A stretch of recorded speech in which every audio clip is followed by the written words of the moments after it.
Hey, Coach. First, want to ask, and I take full responsibility maybe for the jinx with Mark Anthony. He gets that targeting call there in the second half after a great first half. What's the plan as you guys set your focus on UAB, knowing he's out for the first half? Yeah, next guy up. Right. We've got some depth at linebacker that we feel good about, and I thought Pusho came in and did a nice job with some things on Saturday. I hope to have Marcus Blaser back this week as well. So we've got some good players at that position and some depth, and that's always the mentality around here. But How he'll proud? prepare like he's going to play as well. And obviously, we'll get him in the second half, so he'll be part of that game plan as well, Tim. How proud are you with the full team effort, offense, defense, and special teams on Saturday? I mean, you had Jacobs punt, and you also had everybody flying on the 15 yards of rushing is almost unfathomable to allow defensively. It was truly a complete game in every facet. Well, I thought for the opener, it was a relatively clean game that we played, and we took care of the football offensively. Um, we weren't many penalties in the game. I thought the effort was one thing I was really, really pleased with. Certainly, it was a lot cleaner game than some of the openers that I've been a part of. So I thought we did some good things. There's certainly a lot of room for improvement, and we know and understand around here that we're going to have to get a lot better. And you typically do see a lot of growth from week one to week two, especially when you had several guys playing their first snaps, several guys making their first starts, and so our guys will go attack this week and expect us to be better, and we'll have to be better this week. Playing a talented UAB team. Yeah, quick turnaround going from SCS VMI to then your conference opener this weekend. What excites you the most about this matchup? Yeah, just getting to play again. Getting into conference play, and I think Trent Dilfer does a really nice job. UAB got a new defensive coordinator, a lot of new faces on the roster. They went out and got some really good talent. I think coach has done a good job with his roster there, and so excited to dive into this game plan and get to work today uh, and put a good one together. And I know our players are fired up to be back at home again and start putting this plan together. Thank you. Thanks. Yeah, like Coach, your seventh year in the American, what makes this conference so tough, literally from top to bottom?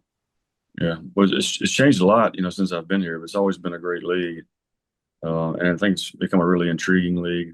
I think a lot of new head coaches in the league this year, some really, really good coaches that I have a ton of respect for. A lot of talent in this league, and a lot of diversity as far as what people are doing, on both sides of the football. It's a very competitive league. Anybody can win or lose on any given Saturday in this league, so that makes it exciting. But good football and really good coaching, a lot of talent. What's impressed you the most about this UAB offense, looking at all the points they put up in the opener? Yeah, well, you tell you what, they didn't punt and they didn't turn the ball over in the opener, and that is about as clean as you can get.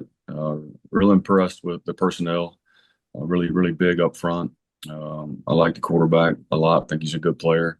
I know Coach Stilfer's high on him, and he's got some good running backs back there, and he's got some good skill at wide receiver. So they're a really talented group. It's going to look a lot different this week. It'll be a lot bigger, a lot faster, a lot stronger. I know last season you guys really played with a chip on your shoulder early on when some of the folks overlooked you in the conference. Kind of the same way I would imagine with UAB team this year, a very talented team that looking to prove something. Yeah, absolutely. I know they're hungry, and I know they had a really good off season. I know Coach Dover feels good about his team, a lot like I do, and I know they're gonna give us their best shot. There's no doubt about that, and we're looking forward to it. It's going to be a great challenge for us. How do you like having a game like this, game two of the season, a conference game at home to get the focus of your team? Yeah, I always like playing at home. Always good to be in Navy Marine Corps Memorial Stadium and playing in front of our home crowd, and so yeah, excited to be at home for the opener for sure. Thanks a lot, Coach. Thanks, Scott. Wags. So talk a little bit more about what you saw out of UAB in its opener. While they did score a lot of points, they also gave up a lot of points. Yeah, they did. And I think, you look at Alabama State, they're pretty talented on offense. Really good quarterback, really good skill players, are pretty good up front. And I think you look at that game, and I'm sure that they didn't tackle as well as I'm sure they would have liked to. And some first game of the year mistakes and errors, like a lot of folks. But I'm sure that's stuff they're going to get cleaned up, just like the things that we got to get cleaned up here. So, but they're talented on defense as well. They're big in the middle, in the interior D line. They got some length at end, and they're athletic and talented in the back seven. Their running back, Javon Jackson, had a big game, 166 rushing yards, 2 touchdowns. What are you seeing out of him? Yeah, really good vision, powerful running back, nice combination of power and speed, breaks tackles. I think they've got a couple of good ones back there behind a really big physical offensive line. Jalen Kitna's been around a little while. You saw him last year. Mm-hmm. I would imagine with the experience he has, he's fairly solid. Yeah, he's a really good player. Like the O-line, he's big too. He's 6'5", and saw him at the conference media days. He's a good-looking joker. Looks like an NFL quarterback, and certainly has a NFL caliber arm. I think he's a really mature kid. I know Coach Dilfer thinks a lot of him as a person, and he, has you watch that game and he runs the show. He's got a great grasp for what they're doing. He's a smart football player. I think they put a decent amount on him, and he's a guy that's going to execute really well and run their offense well. So we were told that you could appeal the targeting call to the NCAA. A lot of people, I don't know many people who thought that was targeting, but I'm guessing either you didn't appeal or the appeal was already denied. Yeah, already denied. Of course, we appealed it. Didn't disagree with the call and still don't. To have to miss half of a game and another game on that play is upsetting. But it is what it is. Nothing we can do about it. We tried to appeal it, and hate that for Mark Anthony. Certainly wasn't anything malicious on his part, and thought it was a clean hit, personally. But that's just my take on it. So, upon reviewing the film, did the offensive line play as well as the numbers would indicate? They played well. Did some good things. There's no doubt. There's certainly a lot of room for improvement, a lot of room for growth. First game going in, you don't know really what you're going to see. They showed us some funky looks. I thought our guys handled it well. I thought they handled some in-game adjustments well, and I thought they played really hard. So I was pleased with that. Certainly, we're going to have to continue to get better. We're still a work in progress, up front. But when you can rush for 460 yards, that means your offensive line had to do something right. So I thought they played well. Are you expecting to get Cam Nichols back this week? No, Cam won't be back this week.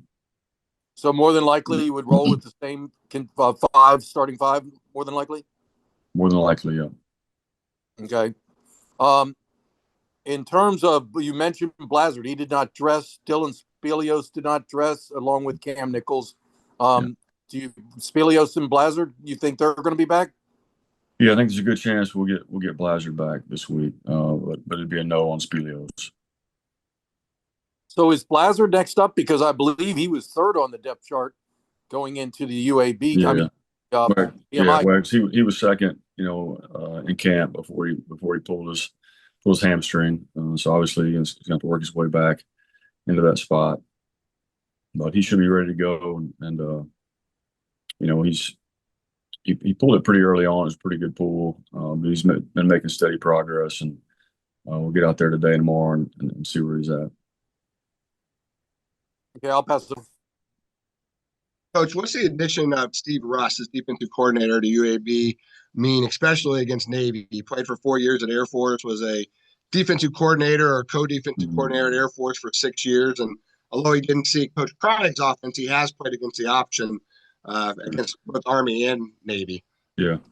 Well, he's a heck of a coach, and certainly having been at Navy or at Air Force, he's familiar. He knows how to defend the option part of things, and I know that they've had a couple extra days to get ready for us, and I'm sure this isn't the first week that they've spent some time on us. If I know Coach Dilfer well enough, and so I know he'll have a good plan put together, and a lot of respect for him as a coach, and certainly his familiarity with the option is a bonus for them.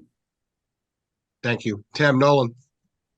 Coach, as you know, Braxton's more than talented enough to start a lot of places in the country. How proud are you to see? I think Scott had the stat, most yards and 7 touches since Clyde Edwards-Helaire in 2019. I mean, he put on a show in that second half. And just how proud are you about his ability to stay ready and perform when called upon? Yeah, super proud of Braxton. Always warms my heart when you see him have success, because he works his tail off, and he's a guy that's it would be the starter in a lot of other places, and he handles that really, really well. And so when he gets an opportunity to go and see him shine is obviously really very positive. And he's a special athlete now. You guys saw that on Saturday. And there were a couple things. Got to get him settled down a little bit. Got to make sure he gets in the right formations and get the motion sent across. And missed a couple throws that are uncharacteristic of him. But when he settles in, I mean, he's really, really good player, and he's really talented, and has that home run ability, as you guys saw on Saturday. But really happy and proud of him, and he'll just keep getting better. As you go into your conference opener, how much does it maybe motivate you as a coach to be one of the flag bearers for this conference? 10 wins last year, and this is another very talented team, and you had the opportunity to get off to a really nice start here in conference play. Well, I don't know if I'm flag bearer, but excited about a new year and a new season, and like I said, it's a great league. It's fun to compete in, and every week brings its own unique challenges, and just looking forward to continuing to get better.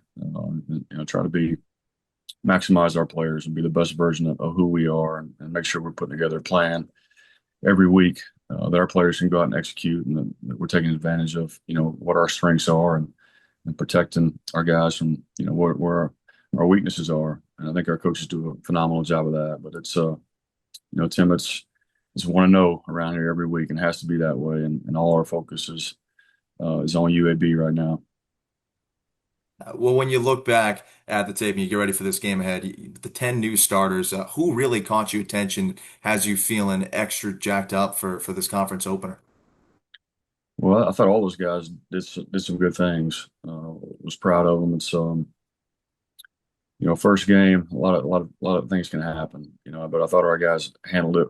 Those new guys handled it really well. I talked about Mark Anthony Parker being one of those new starters. I thought, Job Grant played really well his first time as a starter. I thought I was impressed with Matome, Philip Hamilton, Giuseppe Sessi, for that first half defensively. And then on the offensive side of football, had a lot of young guys playing as well that I was really, really pleased with. So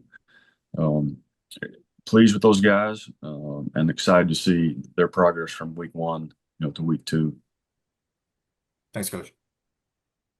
One note, the 10 first-time starters was tied for the most in the country.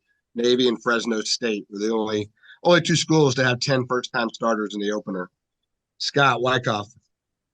Coach, it's been quite a 4 years for Jackson Campbell. He's really found his way. What does it mean to have him in the role that he's playing for your defense now? Yeah, I'll tell you, he's a guy that had a tremendous offseason, and football is really, really important to Jackson. The way that he approaches everything on a daily basis, he deserves the success that he's having because he puts a lot into it. Great teammate, great energy, and it's been fun to watch his growth and development. Even from first game last year, first game this year, he's a guy that's improved a ton, become a lot more detailed in the way that he plays. He's always run hot, has a great motor, plays with some physicality. He put on some weight, got stronger in the offseason, and you saw that on Saturday. And so he's another one I think just continue to get better, and I think he's playing more confidence than he ever has right now. So I'm excited about what Jackson's done, and excited about what I think he'll be able to do this season. That said, catching the attention of the coaches, like you say, do the younger players also see that when they're trying to establish themselves, when they see a senior like a Jackson Campbell coming into his own saying, if I do what I see him doing, maybe that could be me? Yeah, absolutely. And we've got a lot of guys that are that way. And I mentioned this earlier on in one of the other Zoom calls. Is our established players go out and attack practice the way you want them to, and the younger guys see that, and that's part of the reason why I think we've got such great leadership. Is the way that those guys work and their approach on a daily basis, and he's certainly one of those guys. Thanks, Coach. Thanks, Scott. Thanks. On film, did Landon Robinson dominate the way it appeared? I mean, when you only give up 15 rushing yards, I have to figure that your nose guard and your D tackle in particular are holding the point of attack. And for him to get 2 sacks, I mean, for a nose guard who's normally getting doubled, to get 2 sacks is pretty impressive. I have to believe Landon played well to show on tape. Yeah, he played really well. He's hard to block, and they struggled to block him. I'll tell you this: the player of the game for us on defense was our front seven. But all those guys played really well, and it takes the whole front seven to hold somebody 15 yards rushing. And I thought we fit things really well. I thought we were physical up front. Those guys played with great technique and fundamentals, and I was proud of the way we played up front. Who was the player of the game on offense? Eli? Yes. Yep, sure was. And did you have a special teams player of the week? Yeah, that was a tough one because nobody really stood out this week, but we gave it to Nate Kirkwood. He was perfect on his PATs, kicked a field goal, and he's been steady, through camp and become a guy that I trust more this year than I did a year ago, and he's gonna need to have a big year for us. In terms of the secondary, I mean, where you had mentioned giving up some 3rd and longs, and that guy completed a high percentage of passes. Is that one concern coming out of this game? I know you had a young secondary. Yeah.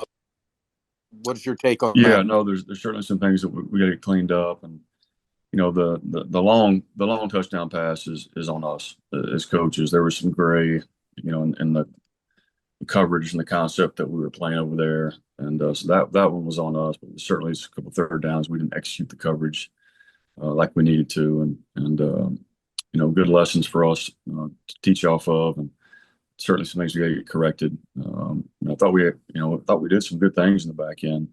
I'm excited about those 2 corners and getting Bryce Allen back this week and Ira, so we've got depth at corner. And I thought Seppi played well. I thought Andrew Duhart played well. But yeah, there's certainly some things to clean up back there. It's obviously we want to stop the run, Wags. That everything starts with that. But we have to keep things in front of us, at the same time. And we got to do a better job of that.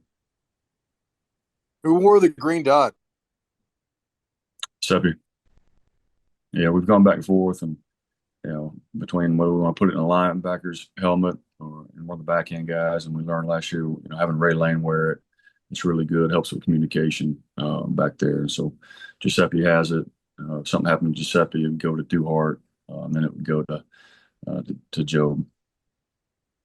Well, I mean, with Duhart being the most experienced guy in the secondary, I had kind of presumed he would wear it. Is it just because of the position? It's more that the Sessy's further deeper? Yeah, it's a little bit because of the position, and also we think Giuseppe's one of our smartest players. And that's not to say Duhart's not a really smart player as well. But, Duhart was banged up a little bit during camp, and kind of got used to Giuseppe having it and his helmet. And he does such a great job of communicating. And he understands the entirety of the defense and does a great job of seeing formations and things like that. So we like having it in his helmet.